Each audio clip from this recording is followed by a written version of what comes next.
Pennsylvania court से America के भावी राष्ट्रपति बाइडेन को कैसे लगा झटका। ट्रंप ने क्यों कहा एरिजोना में ईमानदारी से गिने जाएं वोट तो मैं ही बनूंगा राष्ट्रपति। रूस ने बाइडेन को बधाई देने से क्यों किया इनकार। अमेरिकी राष्ट्रपति चुनाव में बाइडेन और ट्रंप की तकरार से जुड़ी खबरें देखते हैं टॉप 9 ट्रंप बाइडेन तकरार में। अमेरिकी राष्ट्रपति चुनाव में धांधली के आरोप पर पेंसिल्वेनिया कोर्ट ने ट्रंप की याचिका को स्वीकार करते हुए वोटिंग टाइम खत्म होने के बाद आए बैलेट की गिनती पर रोक लगा दी है। ट्रंप ने कोर्ट से टाइम खत्म होने के बाद आए बैलेट की गिनती पर रोक लगाने की मांग की थी, जबकि बाइडेन ने हर वोट गिनने की मांग की थी। पेंसिल्वेनिया कोर्ट के फैसले से गदगद डोनाल्ड ट्रंप ने एरिजोना में भी वोटों की गिनती पर सवाल उठाए हैं। ट्रंप ने कहा कि मैं पहले 20,000 वोटों से आगे चल रहा था, फिर 10,000 वोट से आगे चलने लगा। अगर वोटों की गिनती ईमानदारी के साथ हो तो मुझे एरिजोना में जीत से कोई नहीं रोक सकता। अमेरिका ने चीन को बहुत बड़ा झटका दिया है। राष्ट्रपति डोनाल्ड ट्रंप ने चीनी सेना के साथ काम करने वाली कंपनियों में अमेरिकी फर्मों के निवेश पर रोक लगा दी है। 3 दर्जन ऐसी चीनी कंपनियों में अमेरिकी लोग निवेश नहीं कर पाएंगे जिनका संबंध चीन की पीपुल्स लिबरेशन आर्मी से है।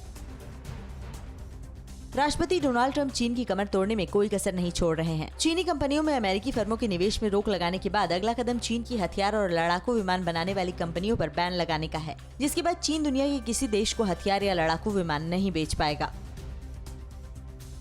अमेरिका में कोरोना की रफ्तार बढ़ने से डाउ जोन्स में 300 से ज्यादा अंकों की भारी गिरावट दर्ज की गई है। अमेरिका में पिछले 24 घंटे में रिपोर्ट 1.5 लाख से ज्यादा कोरोना के नए मरीज सामने आए हैं, जिनमें 1600 से ज्यादा लोगों की मौत हो चुकी है। अमेरिका की उपराष्ट्रपति चुनी गई कमला हैरिस ने कहा कि अमेरिका अभी कई संकटों का सामना कर रहा है, जिसमें कोरोना, मंदी, नस्ल भेद और जलवायु संकट प्रमुख हैं। हम और बाइडेन मिलकर अमेरिका को इन समस्याओं से मुक्ति दिलाने के लिए तैयार हैं। अमेरिकी विदेश मंत्री माइक पॉम्पियो का आज से 7 देशों का दौरा शुरू हो रहा है। माइक पॉम्पियो सबसे पहले फ्रांस जाएंगे, जहां राष्ट्रपति इमैनुअल मैक्रों से आतंकवाद के मुद्दे पर बातचीत करेंगे। इसके बाद तुर्की, जॉर्जिया, इजराइल, कतर, यूएई और सऊदी अरब जाएंगे। रूस ने अमेरिकी राष्ट्रपति चुने गए जो बाइडेन को फिलहाल विजेता मानने से इनकार कर दिया है। रूस के विदेश मंत्री सरगेई लावरोव ने कहा कि हम अमेरिकी चुनाव में राष्ट्रपति पद के विजेता के आधिकारिक ऐलान की प्रतीक्षा में हैं। जैसे ही आधिकारिक नतीजे घोषित होंगे, हम जरूर जीतने वाले को बधाई देंगे। हांगकांग पर कब्जे की चीनी साजिश पर ब्रिटेन ने नाराजगी जताई है। ब्रिटेन ने कहा कि हांगकांग के निर्वाचित विधायकों को अयोग्य ठहराने के लिए चीन द्वारा नए नियमों को लागू करना सिनो ब्रिटिश घोषणा का स्पष्ट उल्लंघन है। इससे साबित होता है कि चीन लोकतांत्रिक प्रक्रिया का सम्मान नहीं कर रहा। धुआं धुआं सा ये शहर क्यों दिखता है, सुना है बाजार में धुएं का सामान बिकता है।